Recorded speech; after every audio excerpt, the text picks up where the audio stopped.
Redditors who killed someone in self-defense. What happened? Did you get blamed for it?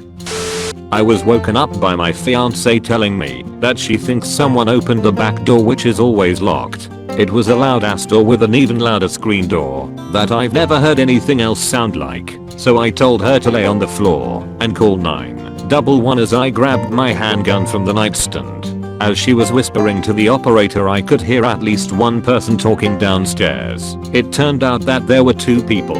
I could hear footsteps slowly coming up the stairs. My fiance set the phone down and I told her to cover her ears. The bedroom door opened and a man was standing in the doorway with something in his hands. I later found out it was a knife. I fired 4 shots, 2 hit the man in the doorway in the chest, 1 hit the second person who was standing near the top of the stairs in the shoulder, and the 4th shattered my toilet down the hall. The police showed up soon after that. The rest of the night was mostly a blur. The guy in the doorway died there, the one I shot in the shoulder lived and was charged with his burglar buddy's death and a host of other charges. I also remember slipping on the stairs because of the water. I was never blamed for anything. I was asked to go to the station that night to talk to them for a while, but I was able to go with my fiance and not in the back of a cop car. The 911 recording backed up my whole story. I'd been kickboxing competitively for 10 years prior to this incident. I had broken my arm and had a newborn child. I had one arm in a sling and my baby in a carrier that was in my other hand. A guy must have thought I looked like an easy target and pulled a knife on me while I was walking through a relatively quiet alley connecting 2 streets. My only thoughts were of my baby, so I kicked the guy in the thigh hard. He fell over and I followed up with a roundhouse to the side of his head. Only issue was that he had fallen next to a bollard, and when I kicked him his head smashed off it. I don't think I'll ever forget the noise his head made when it hit off the bollard, and I'll never forget it. I was charged with manslaughter, but the charges were ultimately dropped due to the fact I had my child. The attacker was armed, and I had no prior convictions. I still feel absolutely dreadful about what happened, and if I could go back and change it I would. But what's done is done. I'll never forget it. My mother was with an abusive boyfriend. When I was 12 he would beat my mother and me and threaten to shoot us if we did anything against him. One night things got serious and I was trying to find a way out because I knew he was going to kill us. But it got too far by then and I had no way out. In an attempt to save myself and my mother, I shot him. He died soon after. I believed that I had done no wrong and wouldn't face consequences for my actions. After all, he was going to kill us if I didn't. This was in the state of Ohio though, and I ended up being sentenced to jail for 4 years. I still think it was unjust for that state to steal my childhood simply because I was trying to stay alive. But I have moved on since then and try to do my best to make the best of my adult life. I used to live in a particularly bad neighborhood when I was 13ish. It was around midnight when I heard our front door open.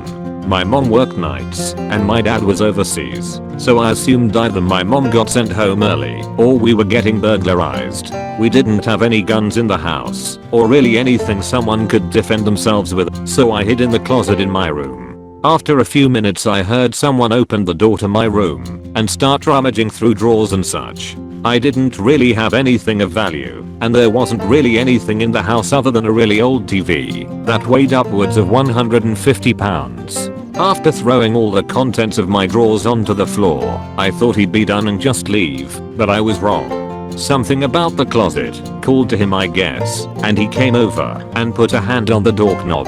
I couldn't really think of anything else to do, so I looked around for the most viable self-defense weapon I could find.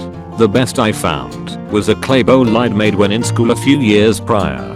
When the door opened, I swung it as hard as I could. The impact was enough to daze him and shatter my shoddy bowl, but nothing else. I picked up one of the shards of the bowl and tried to use it as a sort of makeshift knife. He started backing away and tripped over something on the floor. I tried to jump on him and hold him down, but I was a scrawny kid, so it didn't really do much. He kept punching me, and in a moment of fear and adrenaline-fueled anger, I stabbed him with the shard of the bowl. I wasn't trying to kill him, but I punctured a vital artery or something, and he ended up bleeding out while I was on the phone with 911. The police took me to the station and asked a few questions, then called my mom. to let her know what happened. They did want to try me for voluntary manslaughter, but dropped the charges soon after for reasons that were never disclosed to me. It really messed with my mental health, and because it was on the news and published in the local newspaper, and it ruined my social life for the next 5 years, but I've accepted it as part of my life and moved on. I was working in a prison in the UK. While doing my daily routine of AFCs in a cell, I had the door shut. I turned around sharply and 3 inmates were standing there. I knew what was going to happen. Instantly I pushed my personal and they rushed me. I shielded myself as best I could while these 3 guys wailed punches and kicks on me. I started fighting back and managed to catch one in the throat with a punch that crushed his windpipe. As he dropped gasping for air, the other 2 left. I should have tried to perform first aid, but I just stood there and watched him die. An investigation was launched, and I had to appear in court. Nothing came of it, but I still think about it sometimes.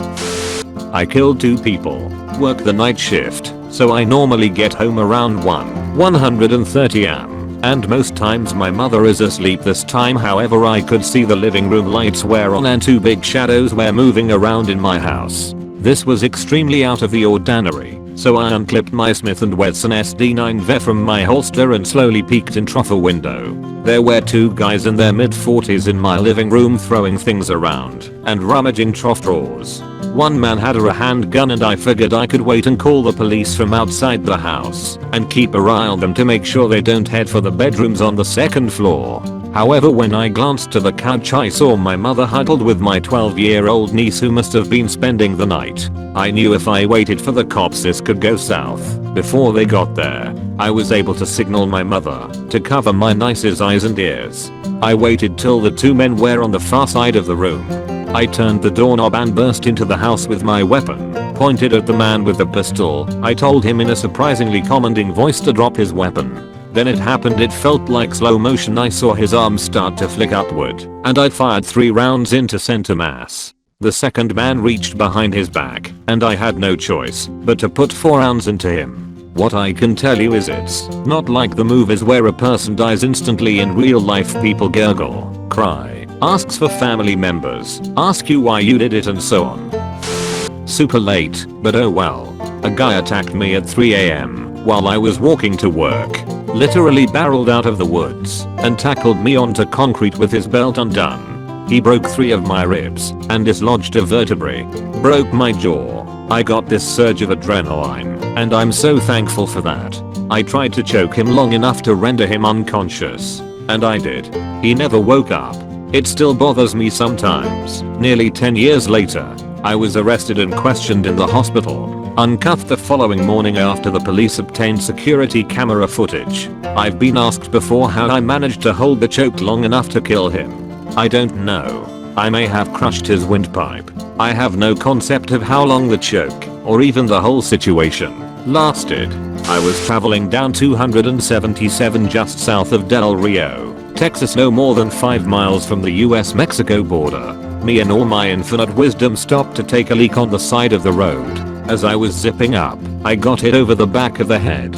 Apparently it was some sort of initiation deal, and it was the 17 or 18-year-old kid that hit me. He didn't put enough oats into it and it just dazed me and knocked me to the ground.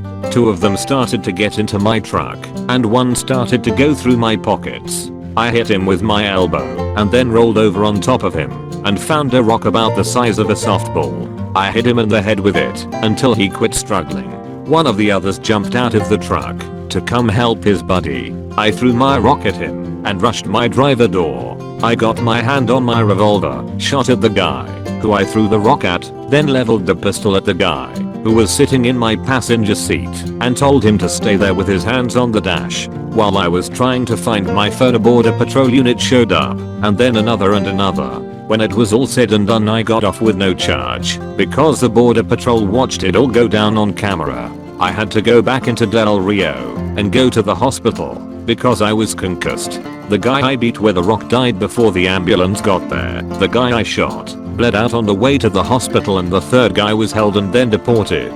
Moral of the story: don't stop to take a leak in the bar ditch 5 miles from the border at 1 am. Nah man. Fuck that guy. If you try to rob a visibly injured or disabled person with a baby, you deserve whatever happens to you. Also, I misread the part where you kicked his head, thought you said his head smashed off. Seemed like quite an impressive feat to kick someone's head off.